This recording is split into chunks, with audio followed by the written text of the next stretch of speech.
From the Figure 4 Online Studios in beautiful Bothell, Washington, exclusively at WrestlingObserver.com, you're listening to The Brian and Vinny Show with your hosts, Brian Alvarez and Big Vinny V.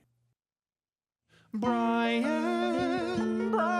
and Vinny, along with Grady and Craig and sometimes other people.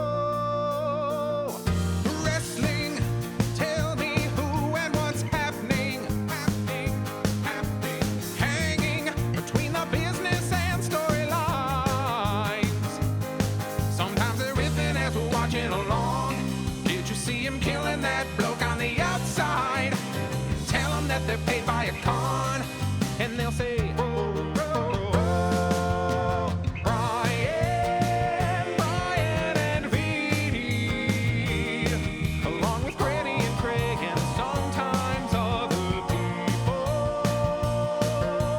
Brian and Vinny, along with Grady and Craig and sometimes other people. It's Brian Alvarez and Big Vinny V, and we hope that you enjoy the show. All right, everybody, it's a Brian and Vinny and Craig show here today, and we got a lot to talk about. Hey, we're free. That's right, we're free on YouTube right now, and on Spotify and Apple Podcasts and the front page of WrestlingObserver.com, because, hey, it's Monday, it's Cyber Monday, and we got a special going on, so we wanted to tell you about it, as many people as possible. Yes, you can get a month of WrestlingObserver.com, a full month, half off, if you go up right now to WrestlingObserver.com. It ends today. We did do, what's the Friday one called? Black Friday? Typically, yes. Yeah, we did that one. Shut down the rest of the weekend. It's now Cyber Monday, but this is it. There is no Taboo Tuesday or Wacky Wednesday. Sunday, Brian. If you do not, no, it's not. Yeah, it is. Around the world, it is now Cyber Monday.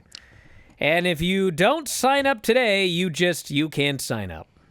At least at half price. Ever? You'll never be able to subscribe I again? may limit it, everybody. This is it. We're shutting down all new subscriptions. If you don't sign up today, you can never sign up again. Okay, I don't normally get involved in the business end of things, but we have to talk. Nope, that's it. This is it. Sending an email to Tony right now. Yes. But today you can get that 1 month at half off. And there is a promo code, so listen carefully. Are you listening to me? F4W50. Why? I have no earthly idea. Excellent. But for some reason, that's the promo code. F4W50. I guess 50% off? Sure. F4W50? Yeah. So go to WrestlingObserver.com right now. Use the promo code F4W50. And today only, get a full month at half off. And by the way, a full month is going to get you a lot, kids. I mean, that will include the Christmas show. Oh, Lord. Yes. So I strongly recommend that you use this 50% off code. Now, if you're on Spotify, I don't think we can do anything for Spotify. We tried. You just have to sign up if you want to. Normal price. And Apple Podcasts, we have 3 days free. If you've never tried it on Apple Podcasts, at 4wonline.com/Apple. And they won't let us do anything on YouTube either. Had a couple of people, people comment and everything on some of the, they don't care about the YouTube subscriber. So people are I don't like to use the term stupid. Confused, maybe? Yes, you do. You Listen, love that term. I don't like the free YouTube chat on Observer Live Monday through Friday. I've never said anything negative about the subscribers. The subscribers to the YouTube channel, a great group of people. Of course I care.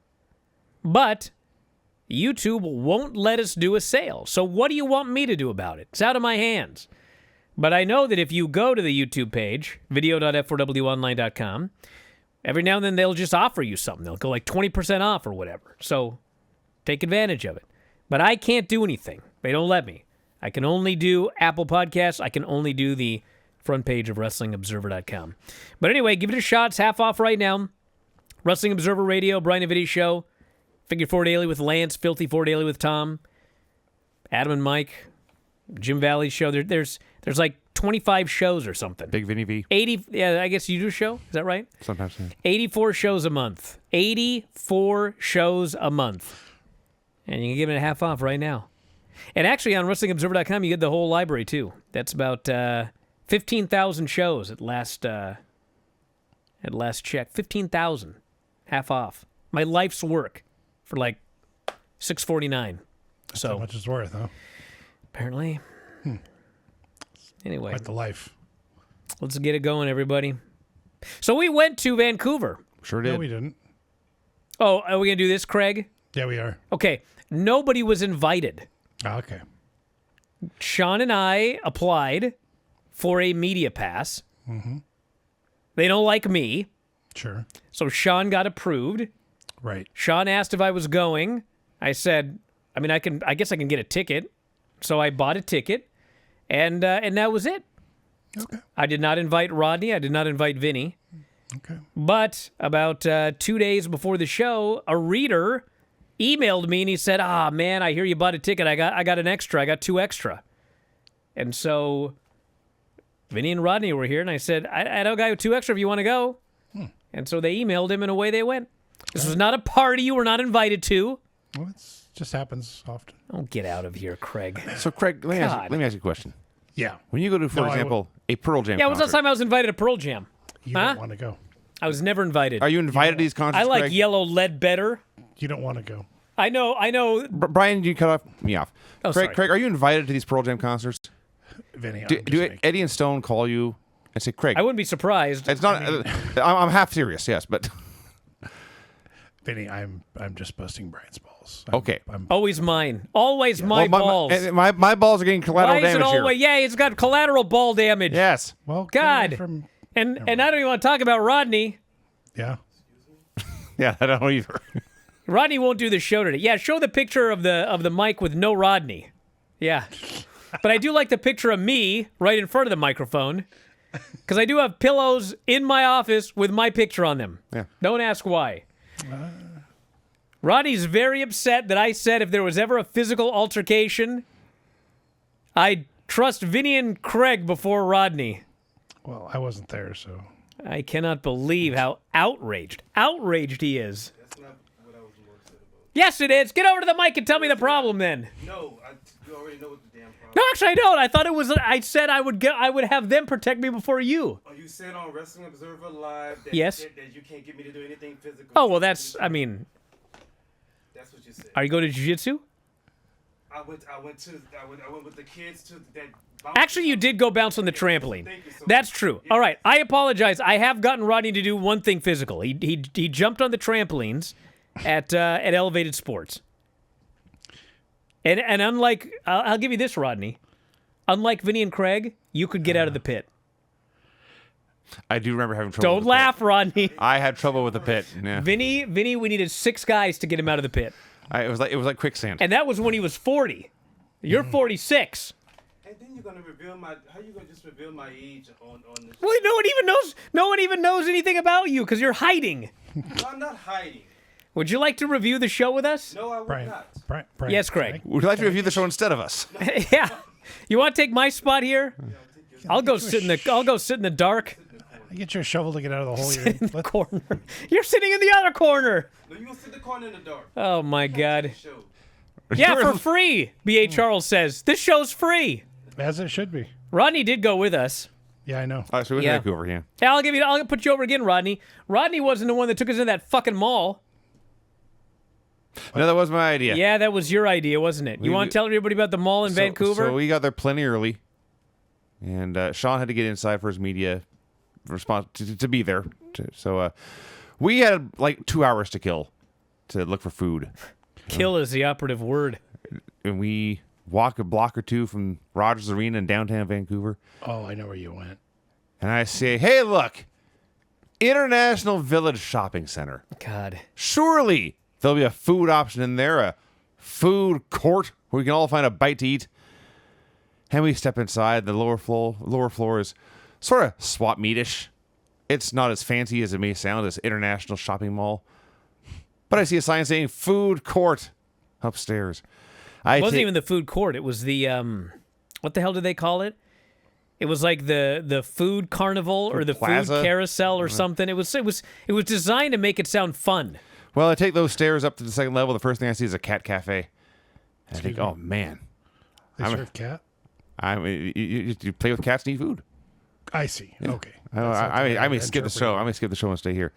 I look across the way. I see a number of food places, including a Taco Time. Hey, Taco Time. Hey. We'll all be okay. But you know what? It's been a long drive. We've walked a couple blocks. We should probably use the facilities before we sit down for food. The biohazard That should have been a warning. that we endured. Well, first we walked by the women's restroom, and there were like cops running in with guns. There was alarms going off, and There literally, I swear to God, there were alarms going off. There weren't cops with guns. There was a yet, cop. but there was a police officer, and there were alarms going off in the women's restroom, and we just like walked by it. I don't even know why. We just kept walking. well, I had to do something. I guess you had to go to the restroom, yes. Yeah. And we went in, and I mean, I don't know how to say this without sounding flippant, but it's possible someone died in that bathroom. Am I wrong? It very literally smelled like death. Yeah, it was the most disgusting smell I've ever experienced in my life. It was the most absolutely disgusting bathroom I've ever been in. Yes. I've been in rest stop bathrooms. I've been in porta potties, all of them. Nothing ever compared to this. No. And Vince had to pee so bad, he peed before he left. So, well, yeah. Didn't you? Yes. Yeah. Probably improved the cleanliness of the room with my urine. Got the hell out of there. I looked You right- should have peed all over the room to, like, fix the stench. I might have helped. Yeah. It might have helped. I hadn't thought of that. And I left, and I looked you in the eye, and I said, I'm not hungry anymore. Yeah, and we left. We got the hell out of there. Yeah. We walked, a mile and a half to go to fucking Spaghetti factory. Spaghetti Factory. He said, of no all more places. wandering. No more Yeah. exploring. Let's get a goal. Let's pick a target and advance towards it. And we found the That spaghetti was factory. absolutely disgusting. We passed by the pet psychic on the way to the spaghetti factory. Yeah. But Yeah.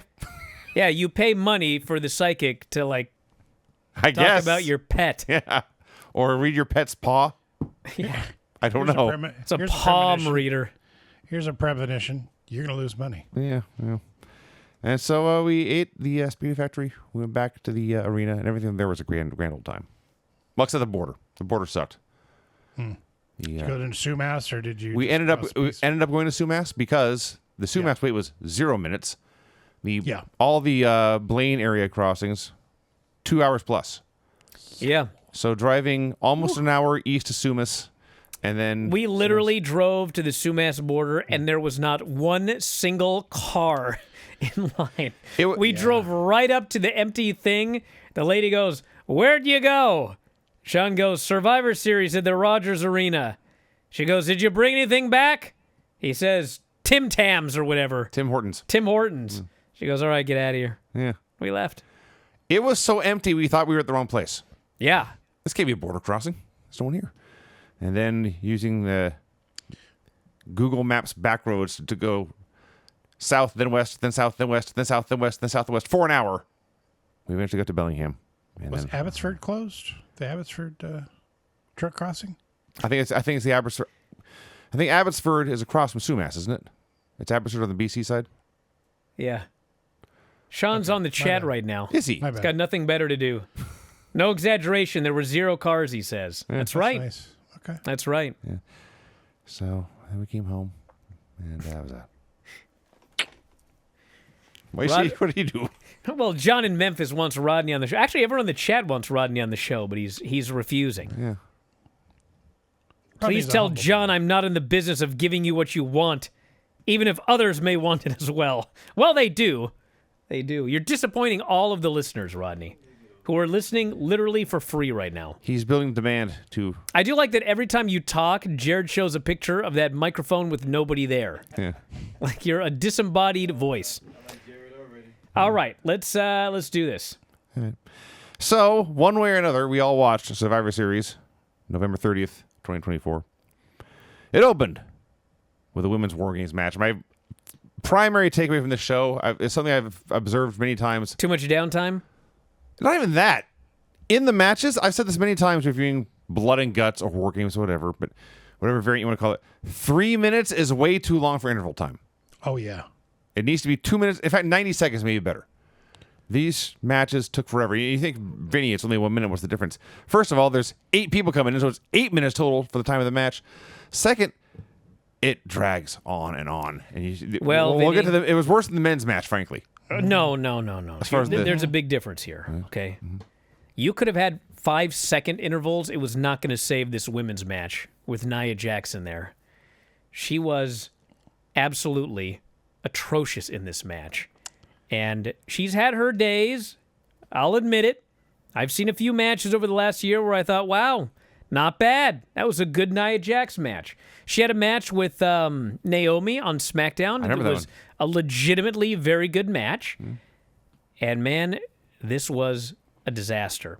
They had her go in first. She worked 30 minutes in this War Games. She went 5 minutes one-on-one with Bayley, and it was absolutely terrible. And nothing was saving this timing-wise, interval-wise. It was doomed the moment Nia started and had to go 30 minutes. So I had the perspective of watching on TV and hearing Bayley yell spots at the top of her lungs to get Nia to participate in this match was comical. And that's besides the chair shots that she threw. This first part of this match was horrendous. Well, actually, before we get to the match, I do want to say that when they started the show and they lowered the cage as an air raid siren, which might have been the same one in that bathroom now that I think about it, and then all this fire and flame and shit was shooting out of the ring, it was absolutely ridiculous and also totally awesome. Sure. People ate that up. That stupid siren and fire as the cage came down. And then, yes, it was Bianca, Naomi, Io, Bayley, and Rhea against Nia, Tiffany, Liv, Raquel, and Candice. 15 straight minutes of entrances. Yeah. That was a long time. So Bayley and Nia start. You've already covered this. Then something happens that I was not expecting. The babyfaces had the advantage. Yes, the babyfaces had the advantage. Now, it turned out there was a reason for this, but it totally screwed up the War Game, what traditionally is referred to as the War Games portion of the match. Back in the day, the War Games is the part where they all take turns coming in, and then once that last person comes in, then the match beyond begins. This time, nowadays, when the last person gets in, you have the announcer scream, "Let the War Games begin!" Now, is that because AEW actually filed the Match Beyond trademark, Brian? I actually don't know. Okay. I don't know. So, War Games, it's got the word war in there. It's supposed to be a very violent blood feud settling match. But damn it, it's Naomi's birthday. She's wearing a party hat down to the ring.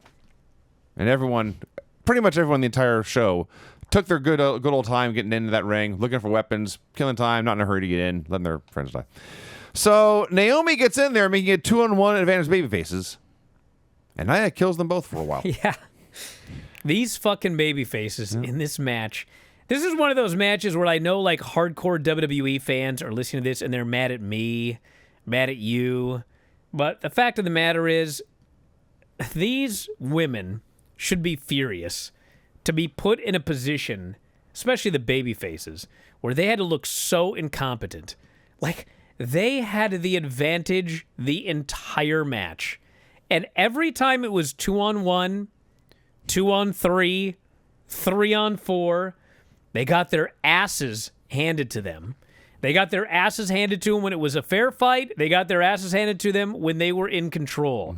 Because you have to get some heat, but like, they're incompetent.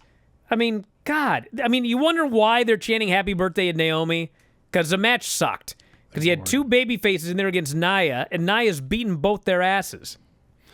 So eventually, there's time for the next woman to come in. It's the heel team side. Tiffany's about to come in. Everyone loves her, even though she's a heel. Candice cuts her off and everyone boos. Candice gets in there, and Nia's already in control, so Candice is unnecessary. This was where Nia hit the weakest chair shots I've ever seen. And The crowd actually turned on the match when she threw these bad chair shots, which in 2024, with the current WWE audience, virtually never happens.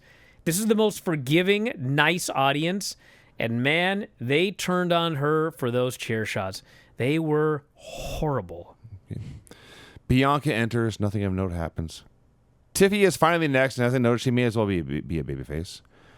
She and Nia double team everyone. Again, this is with the heels having a fair fight, beating the babyfaces' asses. Io comes in to save the day and promptly has a gymnastics competition with Tiffy. They're just doing flips. Yeah. Raquel is next. She and Nia do giant stuff as they whip all the babyfaces' asses in a fair fight. Crowd's dead at this point. Rhea comes out. Rhea's the last woman to enter for her team. She comes in to make it 5-on-4 advantage her team. As she is striding down to the ring, the young child behind me asks their parents, "Why is everyone laying on the ground?" That happened. So Rhea squares off against... First, Rhea goes to get a table. Yeah. Because everybody loves tables. Yeah. She tries to get this table in the ring. It takes a couple of attempts. She finally gets the table into the ring. She's the final babyface on the babyface side in the biggest star. And she strides to the ring, and they beat her ass. I was dying at this point. Dying. Well, she did make a comeback. And I understood finally why they did this way, because they wanted Liv to be the last one in the ring so that when Liv came out, Rhea would be standing tall, daring Liv to come fight her. They got that visual out there. So Liv gets in the ring, and I will say, up to this point in the match, I hated it as much as just about everyone else. I thought once they all got in there, it was pretty good. Pretty good. It was certainly better. Yeah. So I forgot to mention, when Io hit the ring, she brought her custom painted trash can with her and left it at the top of the cage. Just, letting everyone know this match won't end until I get it back up here and get the trash can and do a dive. Right. So she goes back up there to get her trash can and do a dive. Tiffany says, "Well, I too shall do a dive." And she climbs up to the platform in the corner at the other end of the cage. And she stands there. She looks over and she sees 50 yards away, whatever it is, Io's struggling with her trash can. This is taking a while. Tiffy just stands there. She's not posing. She's not wobbling so how high up she is. She's not cursing over the crowd. She's just standing there waiting. She waited and waited and waited and waited. Now, at home, watching on television, all these women were down. You had one woman scaling the cage and Tiffany standing there waiting. And the other pack of women that were down on the ground decided to huddle up and then break into separate corners to make the catch, if you will. Basically. It looked ridiculous. Well, I promise Imagine you. watching it live. I promise you those look more ridiculous God. live. Yeah. Minutes pass. Finally, Io puts a trash can on and jumps. Tiffy does a big jump. And I don't know how many 15,000 people were there, whatever it was. They go crazy. They don't care. They would have waited for an hour for Tiffy to stand up there doing nothing. She did a big flip at the end, and they were happy.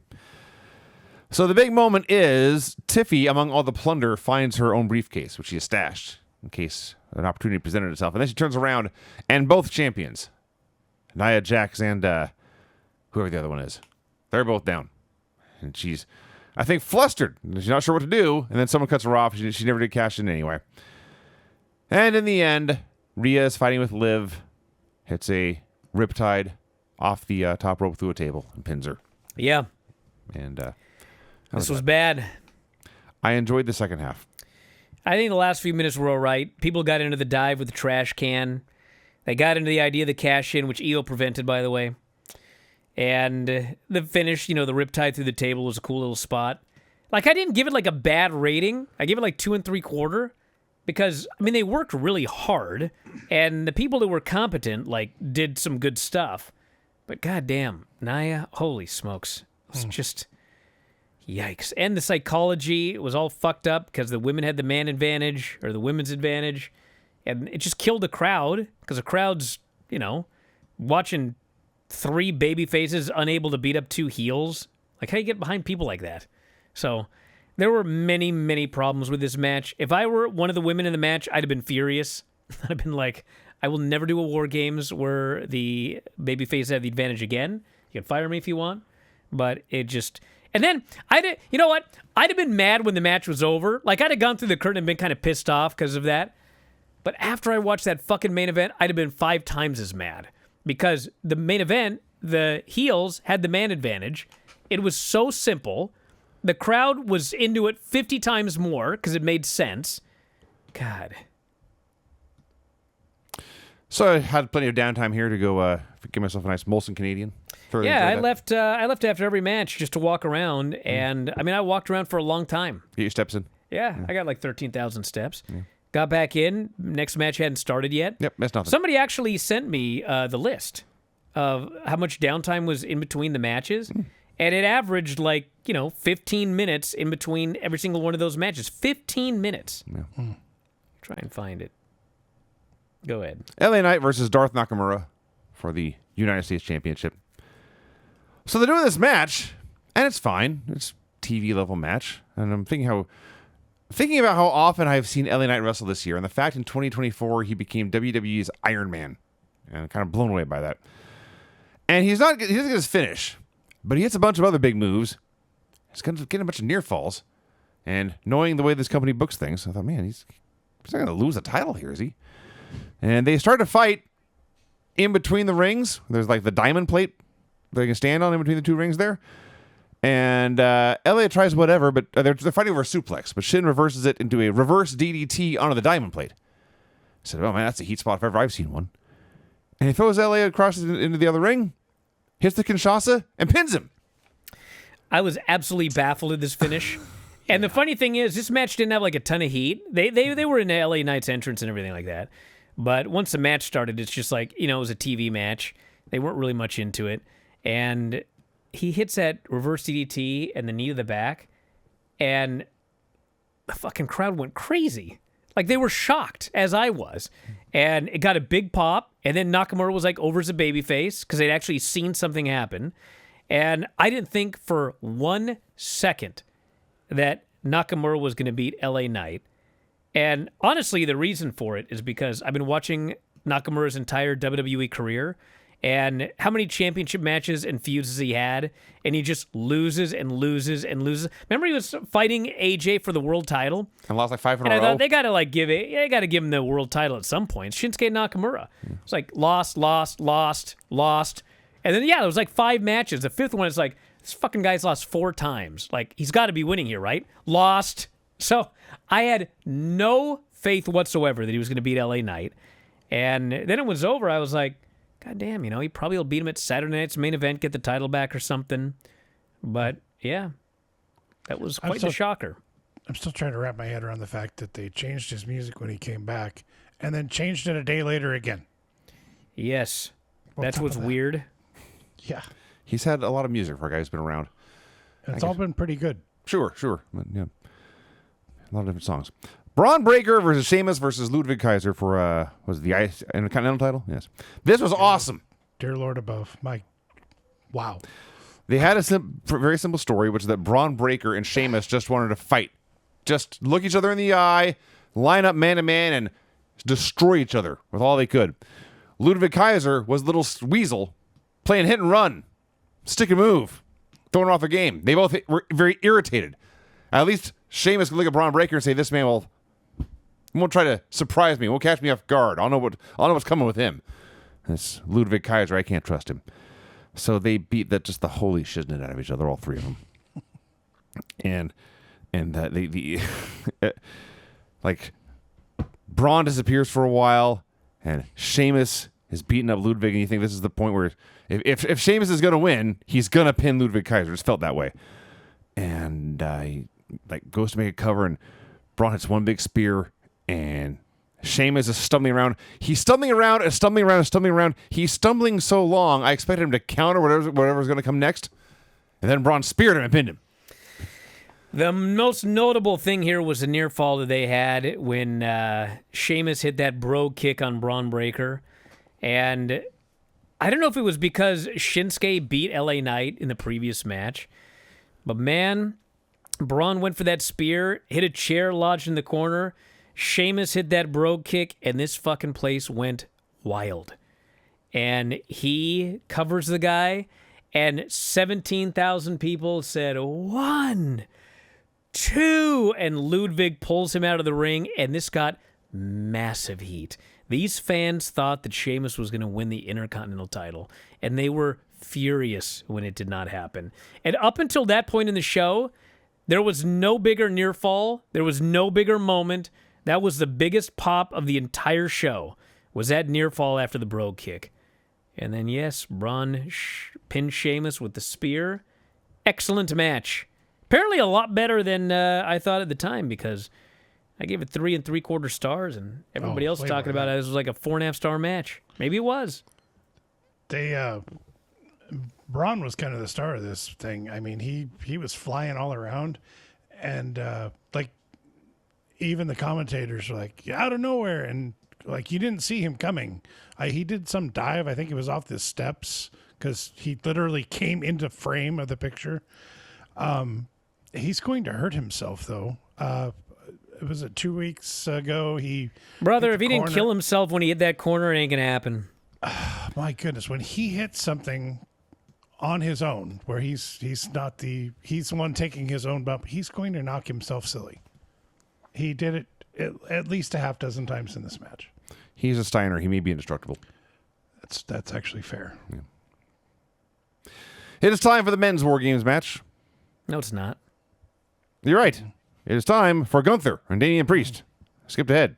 Skipped an entire world title match. Of my favorite wrestler. Yes. A long one. God. Gunther defending his World Heavyweight Championship against Damian Priest. Like, I thought as an actual match, I thought this was a little bit better than that 3-way.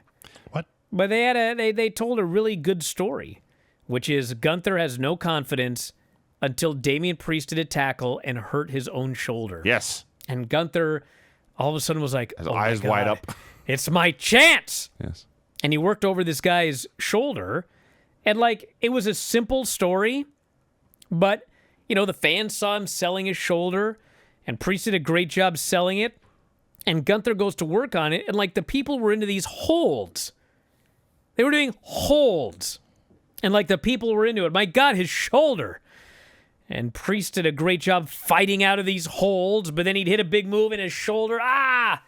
I thought, God damn, this is a really good match. And the crowd got super into it because it was like a really good match with a good story. So that did happen. It was super long. It did change throughout because Gunther did a lot of stalling early. And people around me were not happy with this. There were exactly 2 people chanting boring. And I'm talking like 2-3 minutes into the match here. But they were trying to get a boring chant started. One guy just stood up and screamed, God, Gunther sucks! And he walked out. What? But again, as you noted, it picked up I hope because you spent $1,000 on that ticket.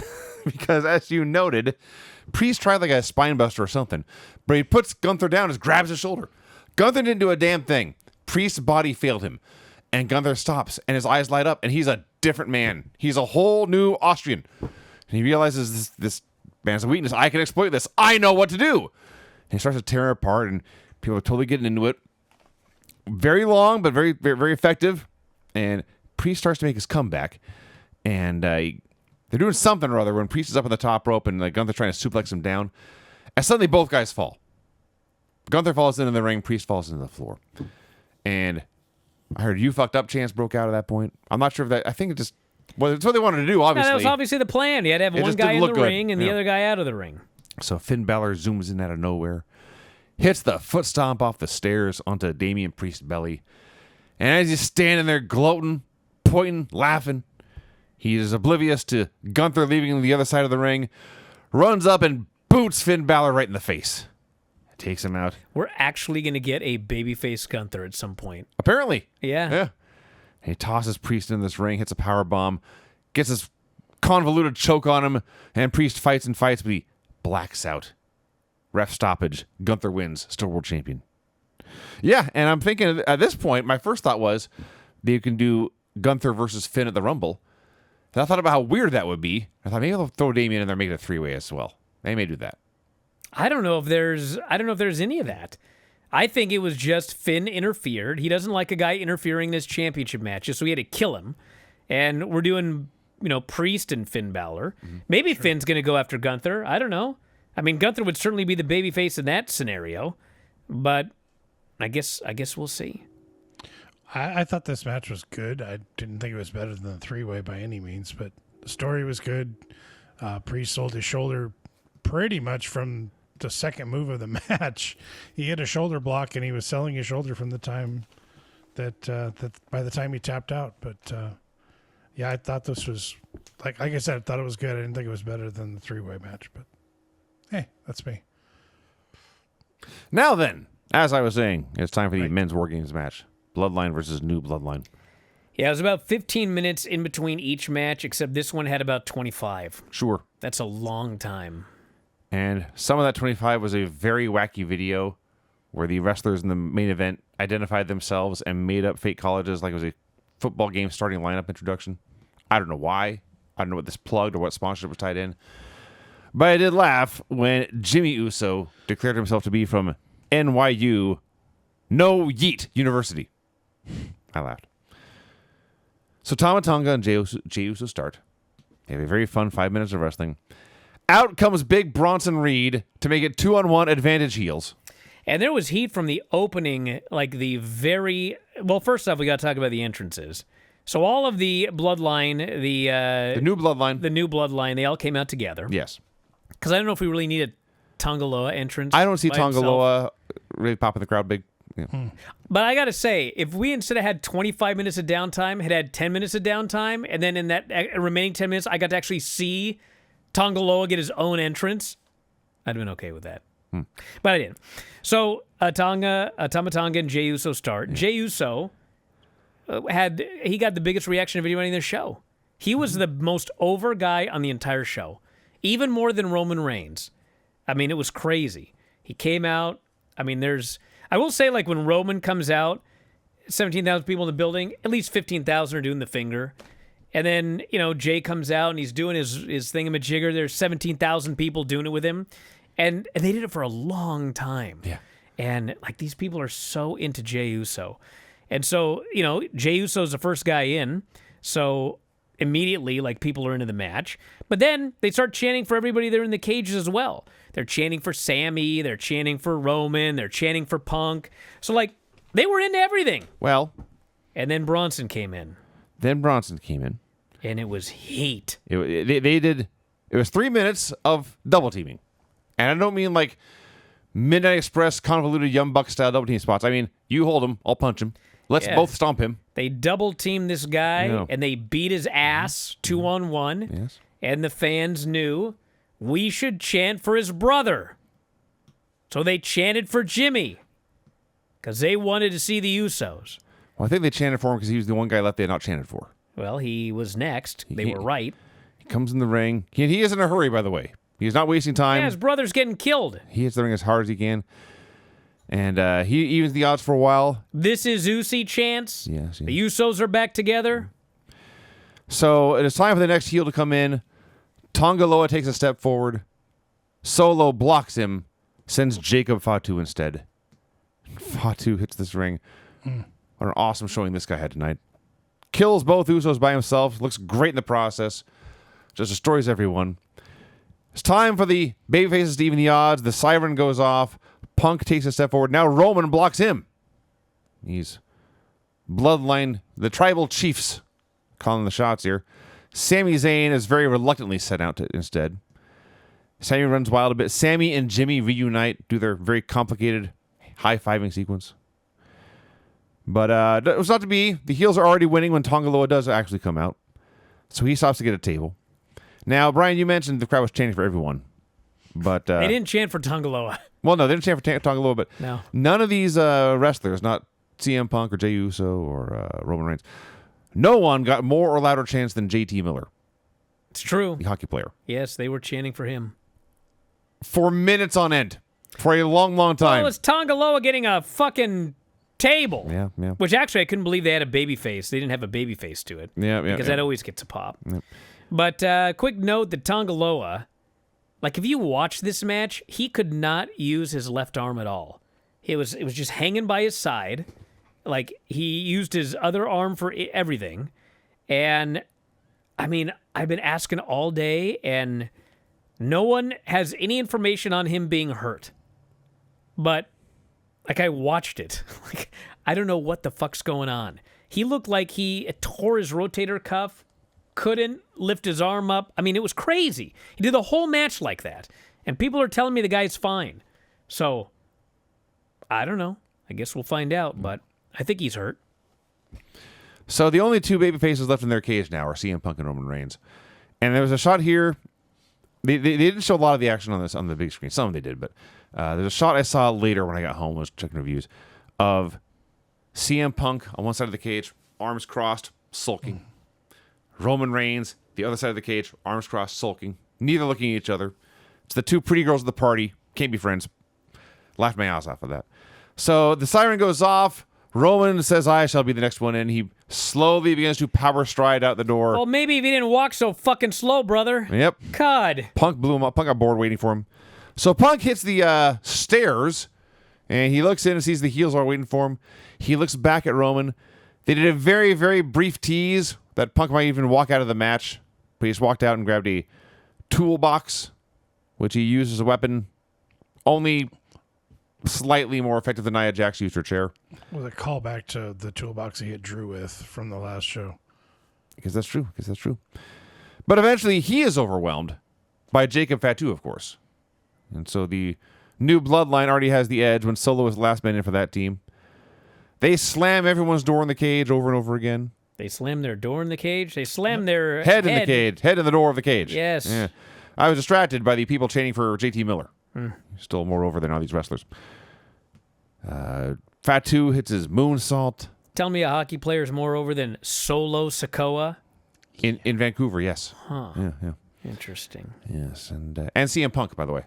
Also more over than CM Punk. Fatu hits the moonsault, the double jump moonsault, and Bronson hits a tsunami. They're all looking, monstrous. So Punk's fighting alone. He's the last man standing for his team, but getting overwhelmed. Solo then gets in and he locks the door. He gets a chain around the cage door and locks it from the inside. This door won't open no more. So Roman finally comes out, realizes he can't open this door. He must get in to save his crew. Apparently the announcer said he cannot get in. It's impossible. Even though there's no roof on this fucking cage. Well, they were wrong. Yeah, he just climbed in. It's possible. He climbs up to the top of the cage, and guys are coming up to stop him and getting punched down, and Roman Reigns gets to the top. I think was it the top of the cage or just in the top rope? No, he climbed over the top, stood climbed on the top rope, rope, and then jumped on about 19 guys. He did the Ricky Steamboat high cross Yes. onto at least a half ton of human being. Yes. Crowd was absolutely crazy for that. Yes, they did. That is true. So Work smarter, not harder. Indeed. So the babyfaces are running wild. Roman and Punk go for the simultaneous spear go-to-sleep combo they used when Punk debuted in that brawl. But there's a malfunction at the junction, so to speak. And Roman accidentally spears Punk. Lays him out. And then Roman gets spiked for 2 by Solo. They keep wrestling. Fatu apparently just plain old missed a moonsault. He went for a springboard. He slipped. I see. He fell off the ropes and grabbed his leg. Right. And was limping around all over. Mm-hmm. But I can confirm it was exactly what I thought it was, which is he fucked up a move and sold his leg. Attaboy. He was not hurt. Good. Happy to hear that. He is fine, but he did a hell of a job covering for that botch by selling his leg. Yes. So they lay Roman across the table. And who should climb to the top of this cage but Big Bronson Reed? And this man is big, I promise you. And he gets up there. And I am having flashbacks. So the last time I saw someone, before the show, do a dive off a cage, it was Adam Copeland. It went badly. Bronson Reed's way bigger than Adam Copeland. Well, it also went badly. He destroyed his ankle. And apparently he's got to get it checked out tomorrow, but doesn't look good. So that sucks. Yep. But goddamn, it was a great looking splash. A 400-pound man flying through the air. Yep. He did an excellent job in this match. And he'd have I killed. hope he's back soon. Indeed. He'd have killed Roman Reigns, except Punk sprung to his feet, pulled Roman off the table. And Bronson just went through the table by himself. So Punk has now taken, accidentally, but he took a shot from Roman, shrugged it off, and came back to save Roman. He has shown his loyalty now. But that took Bronson Reed out of the match, obviously.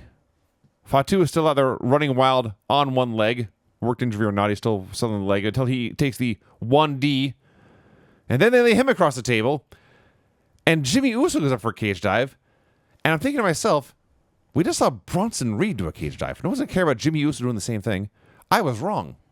People are crazy for Jimmy Uso doing the same thing, even though he's half the size. And he also got hurt. Broke his toe. Fantastic. Yeah.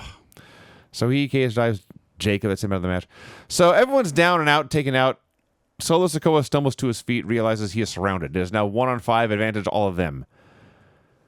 And everyone looks at each other for a while. Roman gives him one last chance. He's a kind-hearted tribal chief. He opens his arms for a hug or whatever. And Solo looks at him and ah! And he charges. And so they all kill him. What a dummy. They hit all their super kicks. Super kick, kick in the corner. Go to sleep. He barely got that go to sleep. He's a big dude. He needed 2 shots, but he got it in the end. Yeah. And then a spear.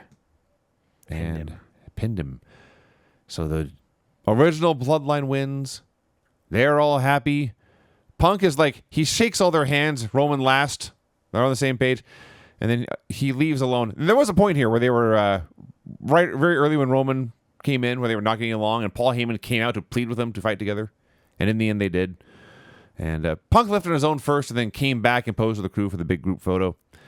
And as soon as that bell rang, we get a text from Sean. I'll see you at the car. Yeah. He's on his way. I'm like, dude, something's going to happen. I was trying to figure this out as well because, okay, so a couple of things. Sean was in the press area. Yeah. And I actually can't even believe this because they do not do this for AEW. But they gathered all of the press in the press area. And they said, all right, everyone, let's go downstairs for the press conference. 10 minutes before the main event ended. What? And everyone but Sean left before the main event was over. That is bizarre. It's bizarre. It does happen at Super Bowls and things like that. I know, but at least here's the thing, Vinny. Yeah. In a Super Bowl with 5 minutes left, you pretty much most of the time know who won. You know what I'm saying? They can be. There have been times. There have been times when but the crew reports is in the elevator and the phones light up and the score just changed. Sure, but for the most part, right? For the most part, with 5 minutes left, I'm talking not 5 minutes on the clock. I'm talking there's 5 minutes left. In real time. Yes, in real, so 10 seconds on the clock. Quite often. Okay, so you pretty much know. This is the main event of Survivor Series. And in theory, the press is there to cover Survivor Series. And they all left before the main event so they could go down for a gimmick press conference. My mind was blown. Yeah. But anyway, I'm watching it at the end from my seat that I paid for. And I see, they have everyone celebrating on the screen. And I knew then it was over because that's their WWE ending. Everyone's there. Punk goes like this, whatever. And they put the little thing on the bottom of the screen.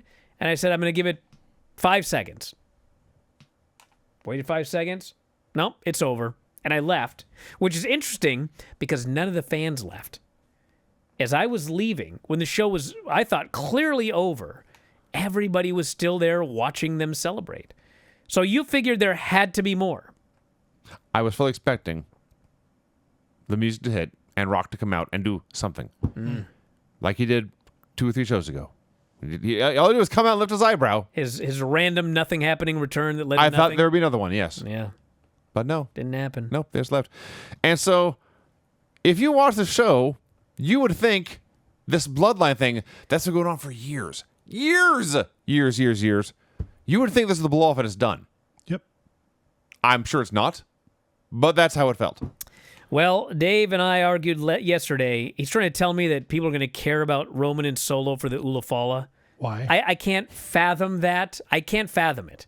And someone did point out that Roman and Solo have actually never had a singles match together, which is true, I guess, but goddamn, I could not possibly care less about this.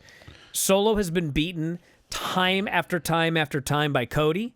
He's been beaten in this feud. He's been saved by Jacob Fatu multiple times.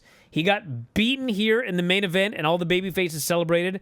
To me, there's only one thing that you can do, and that is The Rock needs to show up and say, give me that fucking Ulafala. I'm the tribal chief now. You have failed. He needs to take it. And then, he doesn't need to be there all the time, but, like, he needs to be the new tribal chief. Solo can do his Roman match and get beaten for the 90th time. You can do a big, long feud with Jacob Fatu. Can win that one eventually. And I think that this all needs to end with The Rock and Roman Reigns match. And somebody on my Twitter suggested, like, remember Steve Austin and Triple H had the 3 faces of whatever, the 3 stages of hell or whatever. Sure, it's been done a few times. Yeah. You could do that, but whether you do that or you just do a singles match, I think it needs to be not like an I Quit match at WrestleMania, but they need to do Rock and Roman at Mania, and the only way to win is your opponent needs to say, I acknowledge you. That's it. That's your WrestleMania main event for a year and a half down the road. Not this year, the year after. And that's it. But I could not... I don't care about Roman and Solo. I don't care about it. Like, it's done as a fan to me. It's done. I've seen it. I've been there, done that. So, an acknowledgement match, whatever you want to call it. Yeah, the only thing that I could see coming out of this match would be something with Punk and Roman.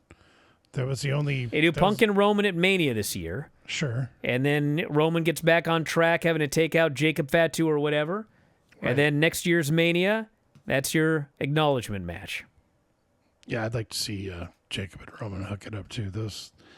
Jacob's the only guy on the other team with any credibility at all. Well, we got Jacob. We've got Hikuleo. Tala Tonga still hasn't debuted. Okay. We got Lance Anoa'i. He's available. I mean, they got a bunch of guys that Roman can go through to get to the new tribal chief. It's a large family. But goddamn, why would you waste the Ulafala match on Solo at this point?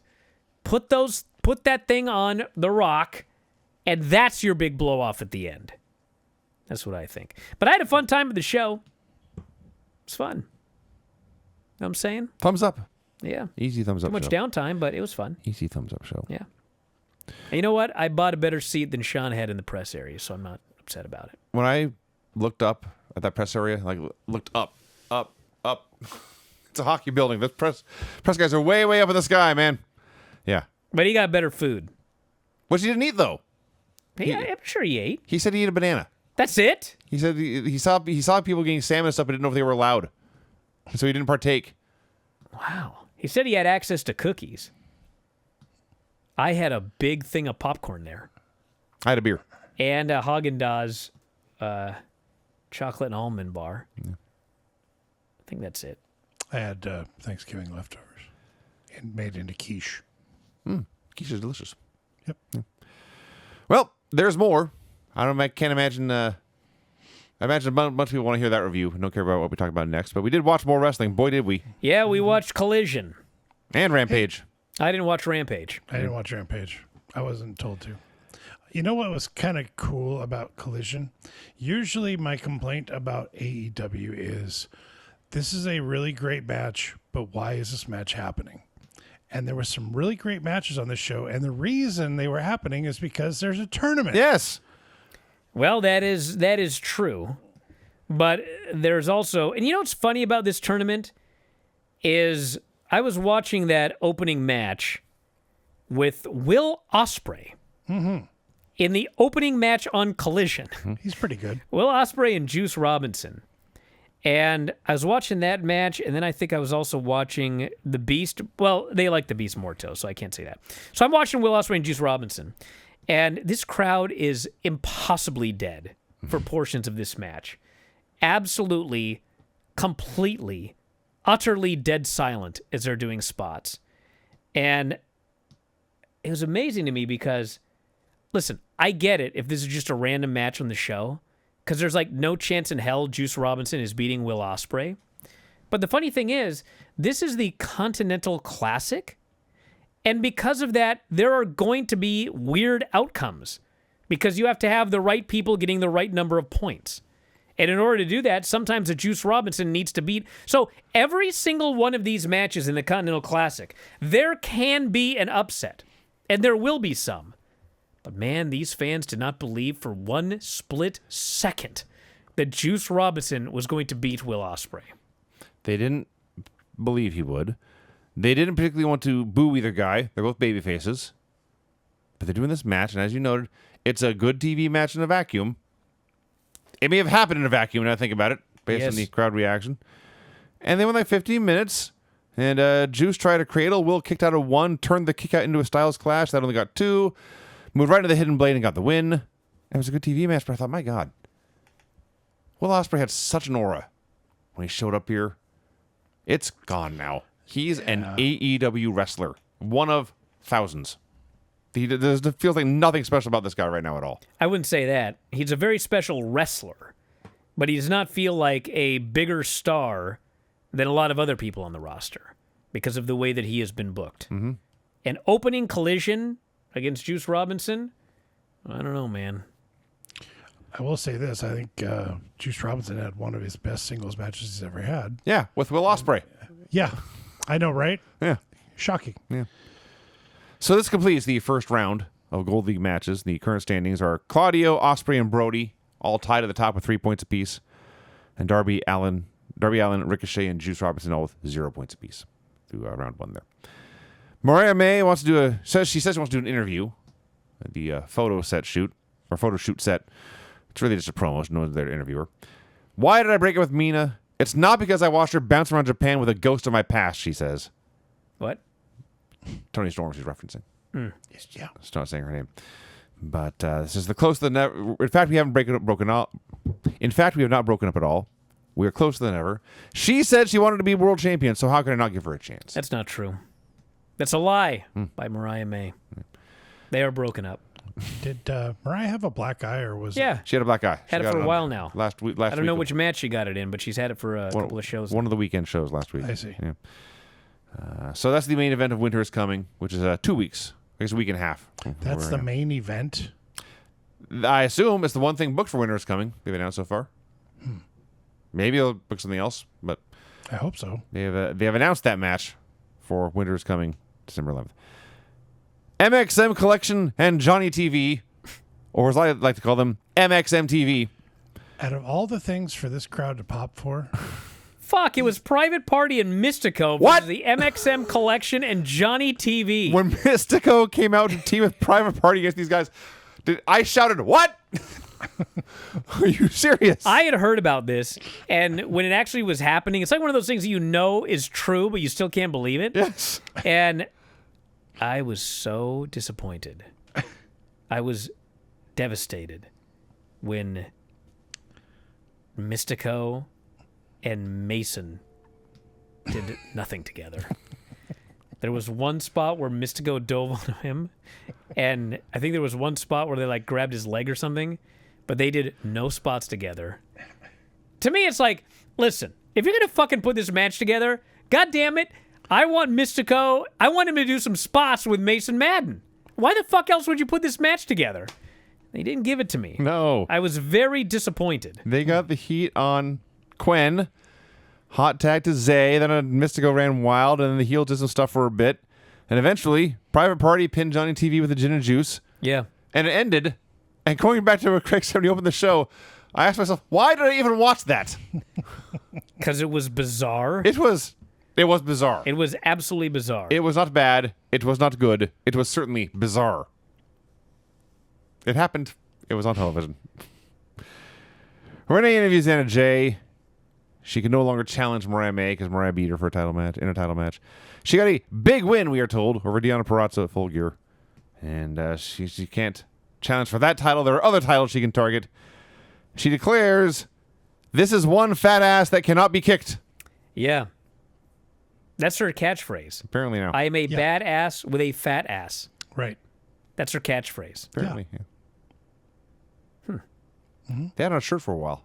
Yeah, there was a peach on the shirt. Fat ass and a bad attitude. Yeah. Blue League match. Kyle Fletcher versus the Beast Mortos. Now we're talking. This match. This was the best thing on the show.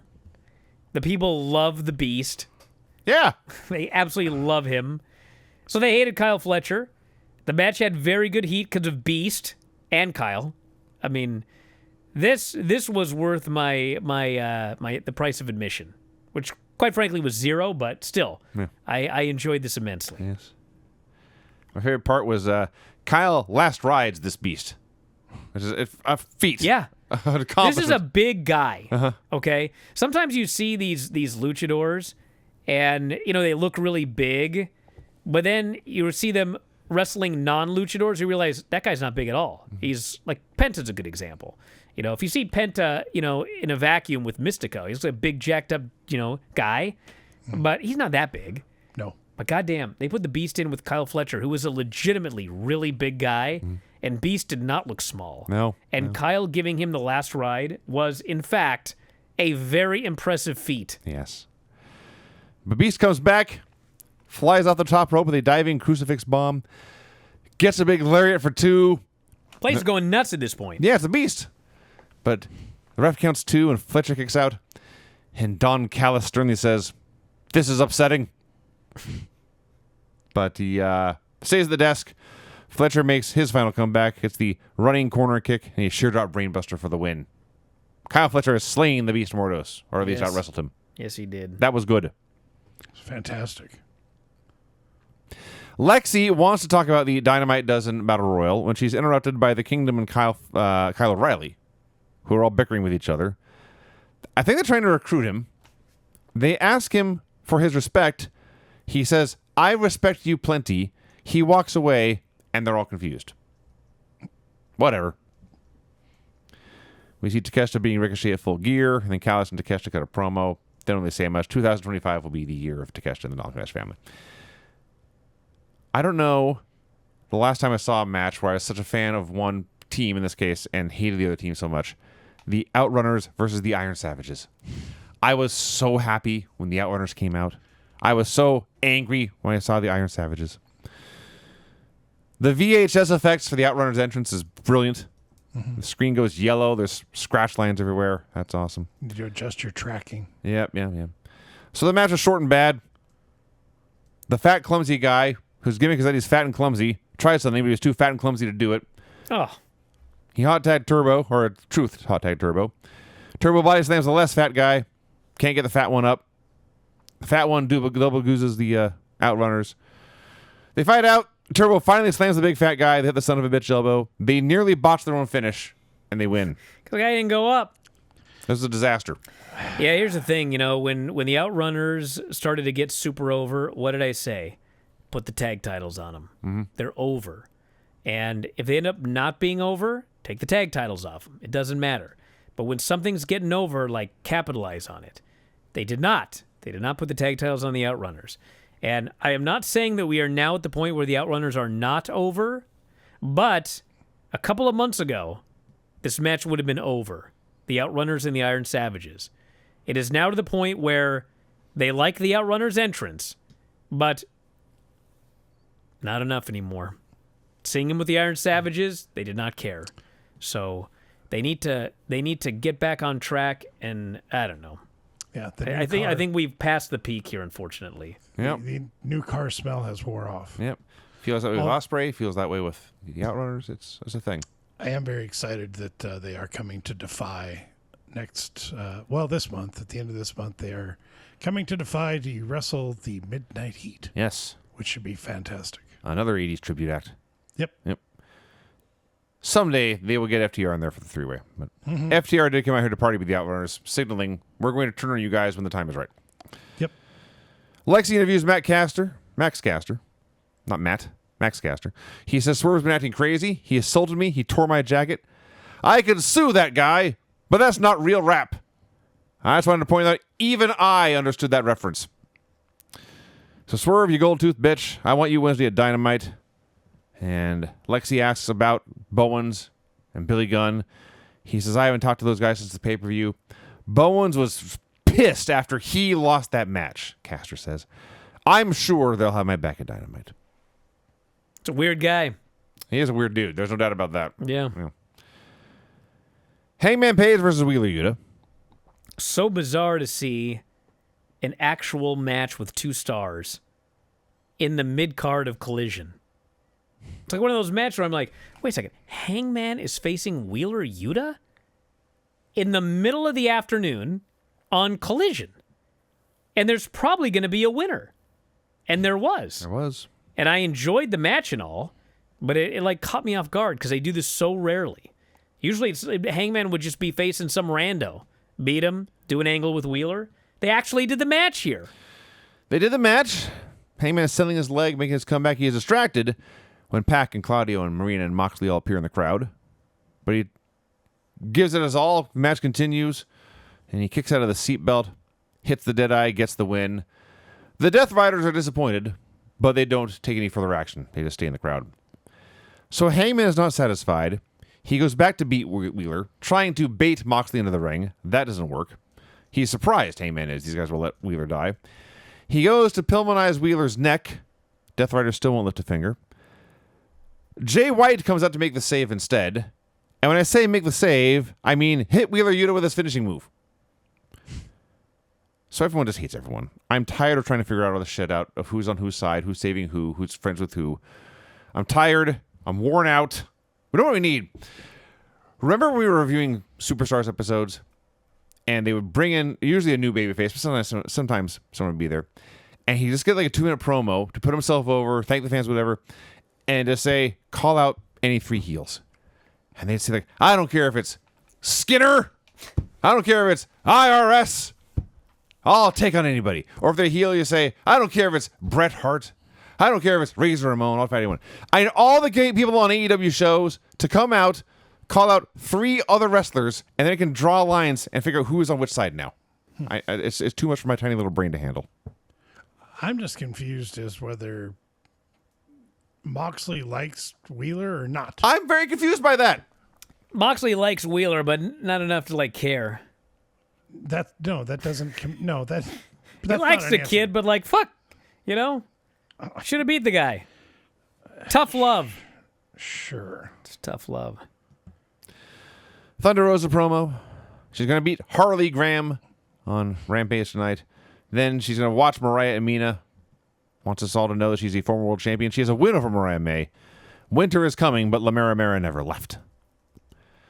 Lexi tries to interview Hangman. He totally denies her. But Chris Daniels grabs him, says this thirst for vengeance is poisoning you and taking you away from your goals.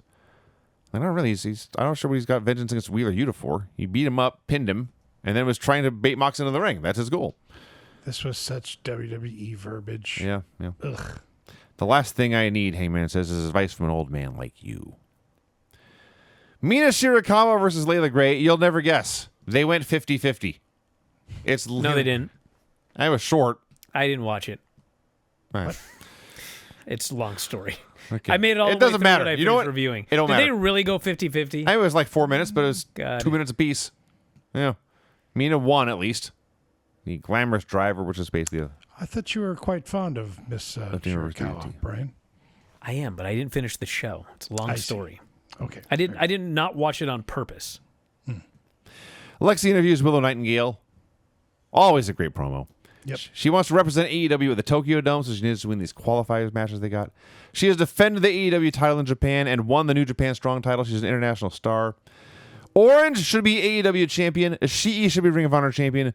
We didn't make that happen. I got to put the work in to make this happen. Willow remains great. Blue League match. Kazuchika Okada versus Daniel Garcia. Yes, champion versus champion. With neither belt at stake. Continental champion versus TNT champion Daniel Garcia. Everything I said about Ospreay applies for Okada too. He's just a guy.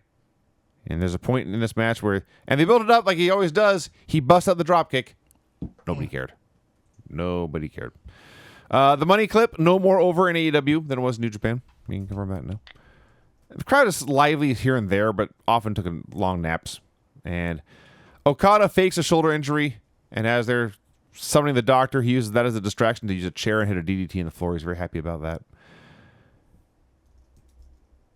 They wrestled for a long time. There's no pop for the dropkick. Garcia gets a sharpshooter with 1 minute left, and this last win was actually awesome. He's cranking and cranking and cranking this hold. Every 10 or 15 seconds, he'll crank it in a little bit deeper. Okada is virtually in tears. He's biting his hand to prevent himself from tapping. He's scratching and clawing and wailing, and the time limit expires. Last minute was great. It's a draw. A draw. A draw. Yeah. I knew we'd have some draws in this tournament, champion versus champion. There we go. Yeah. Yeah. Did you watch this match, Brian? Did you see anything else in the show? I saw nothing else on the show. No. I liked the match until the finish. Daniel Garcia was fantastic in this match, and he's kind of hit and miss lately. But Okada actually stepped it up for once. He actually put in some time, and so it's a good match. But I was very sad with the finish. What do you want to happen? Decisive winner. No, well, there you go. Well, there you go then. All right. Yeah. So they go right into Rampage, which we'll skim through here because it's not that important. Nobody else watched it. Because nobody else watched it, and I don't blame you. Yeah. It was technically, as they called it, AEW Lucha Libre Rampage, November 30th, 2024. Your opening Lucha Libre match, Thunder Rosa versus Harley Graham, which is Harley Cameron under Hologram's mask. She unmasks herself and declares, "It's me!" and everyone cheers. Then she puts the mask back on. Thunder unmasks her, and everyone boos. Oh my gosh. They want to wrestle the mask. They did a short comedy match. Thunder hit a package powerbomb and won. How was that? Renee interviews Mercedes, who says she's not here to talk about Camille. She's here to celebrate Lucha Libre. Eddie Guerrero was her favorite wrestler. She's a double champion. She wants even more gold. Top Flight in Action Andretti versus Atlantis Jr., Massacre Dorada, and Shibata. And this just depressed the hell out of me. Not because the match was bad. It was a fun, action-packed match, but I've talked about this like 500 times now. This year began with Top Flight and Action Andretti having an awesome trios match on Rampage that nobody saw, and it had no effect on their careers when all was said and done. And here we are. It's almost a full year later. They're in the exact same spot, doing the exact same things, only not as good because that match was awesome. But they're having lots of fun spots with the Luchadors, with Atlantis Jr. and with Massacre Dorada. It's all fun and games. Shibata gets a hot tag versus a totally different style than anyone else in the match. Makes him very much stand out. And he makes all three guys look like geeks for a while. Dorada makes them all look like geeks for a while. Top Flight make their comeback, working much harder than I can even understand. God bless them for that. And I wrote down it was futile, because having a great match doesn't mean anything anyway. And then it turned out to be futile because they lost. Dorada pinned Action with a shooting star press. Really? Yeah. There you go. Ready? Hook, Christian Cage, Kip Sabian, Nick Wayne video package. It is Nick Wayne versus Hook at Hammerstein Ballroom coming up. I didn't say when. Exactly. There's 3 shows, and they didn't tell us which one. Yeah. On one of these shows, this match is going to happen. Yeah. Nick's a very good promo. Yeah, I don't know if you know, he's watching tapes all his life. How dangerous can you be, Hook, if you have Listen to his father every day. different kind of promo? This is not a Buddy Wayne promo. Now I'm imagining Buddy Wayne kind of promo on Hook. If you had a sneak attack me when I'm not paying attention, how dangerous can you be? I begged my father, Christian, for a match in Hook's hometown in a building his father made famous. And he's going to get it at the Hammerstein Ballroom. So, remember earlier we reviewed a Beast Mortos match? Yeah. I realized these shows were taped and not shown in order, but they aired back-to-back. Beast Mortos wrestled again. Wow. Sounds good. Beast Mortos versus Serpentico. Oh. Mortos sold for Serpentico. No, he didn't. Why? Stop. Serpentico ran wild and hit a big dive. No, stop. Swear to God. It went through a commercial break. Oh, my God. They come back. I swear to God. The screen comes up. Mortos hits a discus lariat and wins. Why did that have to go through a break? I don't know. They could not have edited that into one segment. That happened. Camille is shown dead backstage. Someone's apparently laid her out with a pipe. This poor woman's been through hell. Yes. Dynamite does in a video package. Kyle O'Reilly and Brian Cage, Lance Archer, Mark Davis, Commander, Adam Cole all state their cases. I believe they said here that the winner of the Battle Royal will then get a singles match with MJF. Yeah, and I think that they would be announced right. it for like a television show and not the pay-per-view, which tells me Adam Cole isn't winning because why the fuck would you do that on television? This is all very weird. Your main event of Rampage, Commander versus Hechicero. That was awesome. Sounds like a good match. That was awesome, man. Commander is the guy I who... don't anticipate it doing very well, but it sounds great. Commander's the guy who flies around and bounces on the ropes and does And cool high-flying always shit. loses. Hechisero's the guy who does cool submission holds and power spots. And so they had a very fun match. The crowd was more awake for this than anything else on Rampage all night. And Commander, let's see, the Commander catches him an armbar. He escaped that. The crowd is chanting, "This is awesome." And finally, Hechicero hits a spinning hammerlock. He grabs him by the face, grabs like a front face lock, grabs a hammerlock and spins him around it in a position that would break a man's arm if he did it for real. Does a running knee in the corner and a head scissors into a guillotine. And as you noted, Brian, Commander loses every match. He lost this one too. Well, Hechicero won. It was a very fun match, though. I actually may have to go back and watch that match. It actually sounds like a fun show. It wasn't bad. Yeah. All right, well, that's your Collision, Rampage, and War Games report. And just a reminder, it is Cyber Monday. And if you enjoyed this show, you should sign up because you can get 84 of these a month. 84 shows a month as part of your subscription.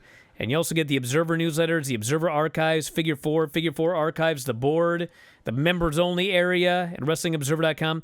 It's all up there, and it is half off today only. Half off today only. So go to f4wonline.com and go to sign up, and there is a promo code, which is F4W50. That's a promo code. You hear me? F4W50. It's a good today only, half off. Head up there and check it out. And yeah, if you want just the podcast, Apple Podcasts, 3-day free trial as well. But I would recommend the whole site because you get all the podcasts, all of the newsletters, 40,000 words a week on the Observer, archives, and plenty more. And yeah, 15,000 archived audio shows. And you can get it half off right now. WrestlingObserver.com, promo code F4W50, 50 for 50% off, I think. So anyway, check it out. And that's it. I'll be back tomorrow with Observer Live and another Observer Radio and Filthy 4 Daily with Filthy Tom Lawler. So if you sign up, that's 3 shows tomorrow you're going to get. And Tom and I are going to talk SmackDown and also the Speed Tournament. The Speed Tournament we have not reviewed yet. So that'll be tomorrow. And that's it, everybody. Anything you want to say, Rodney? Rodney signed off. We'll talk to you again after a while. Good night. Adios.